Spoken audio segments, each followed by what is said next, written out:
Good morning. Morning तो आजकल कुछ ही कुछ हो रही है, वो भी इसलिए कि कोरोना का भय धीरे धीरे कम हो रहा है। प्रिकॉशन के साथ, ये नहीं कि उल्लंघन करके बहुत दिनों बाद अपने फेवरेट डेस्टिनेशन होटल रेस्टोरेंट हम लोग निकले। लग रहा था कि घर में बैठे बैठे पागल हो जाएंगे, बाहर निकलो तो मास्क लगाए लोग। लगता था कि नॉर्मल नहीं है, पता नहीं किस आदिम युग में पहुंच गए हैं। मार्च से अक्टूबर आने जा रहा है, लिमिट होती है किसी भी चीज की।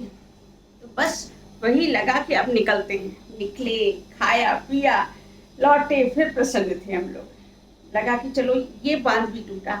और सड़क का माहौल तो देख के लग ही नहीं रहा था कि कोई वाकई में लॉकडाउन ओपन होने जैसी ही फीलिंग आ रही थी।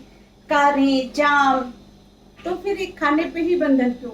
आप अच्छी जगह खाइए, साफ सुथरे में न जाइए, फूड कोर्ट में न मंगाइए डिलीवरी बॉय से। लेकिन हाँ, कभी कभी और फिर प्रिकॉशन लेते रहिए। तुलसी ले लीजिए, कभी रात में हल्दी वाला दूध ले लीजिए और खुश रहिए। खुशी से जो हार्मोन पैदा होते हैं वो सब लड़ने की ताकत दे देते हैं।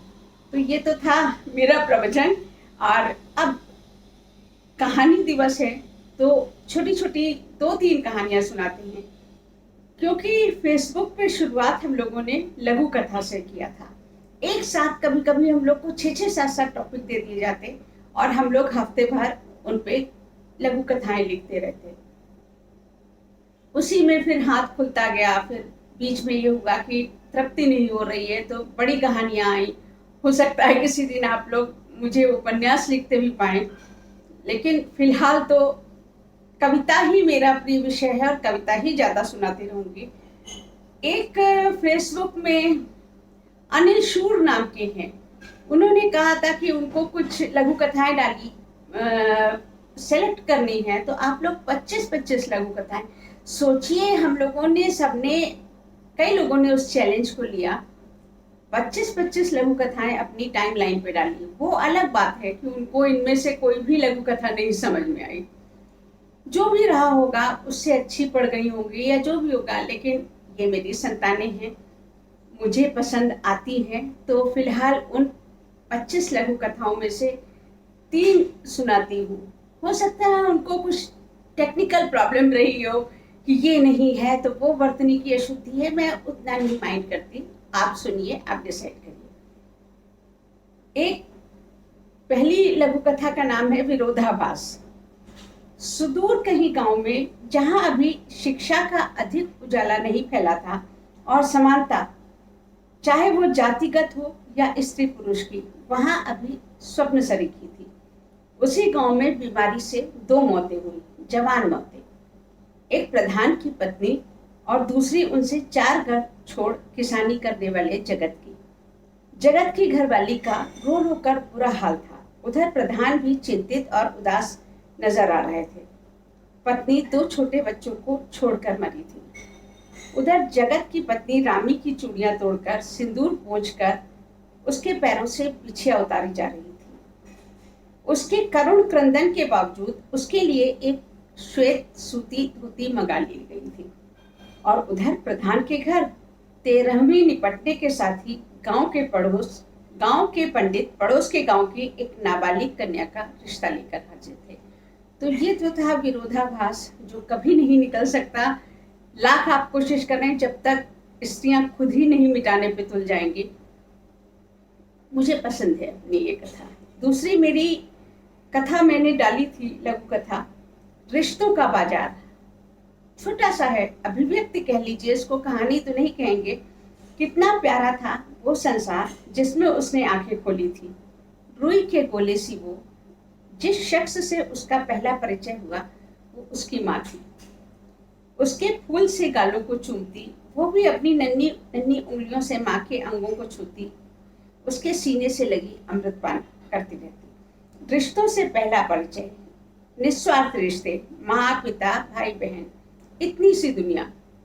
और जो जो पड़ी हुई, एक एक करके रिश्तों से परिचय होता गया। मामा, चाचा, बुआ, ताई, अनगिनत। और और बड़ी हुई तो रिश्ते, सामाजिक सहयोगियों, मित्रों, वास्तविक, आभासी पर सब अपने। अब वो संपूर्ण वयस्क थी, लोगों के दिमाग पढ़ने वाली वयस्क। उफ, रिश्तों की असलियत सामने थी। समाज में अफरा तफरी थी, रिश्तों के बाजार लग चुके थे, हर रिश्ता बिकाऊ था।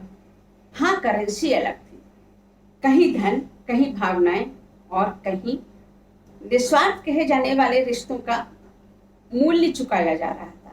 मातृ ऋण, पितृ ऋण, ठीक बार्टर सिस्टम के अंदाज में खुद उन रिश्तों में पड़कर। तो ये तो थी मेरी एक अभिव्यक्ति ही कह लीजिए रिश्तों को लेकर। और एक छोटी तीसरी और कहानी, लघु कथा।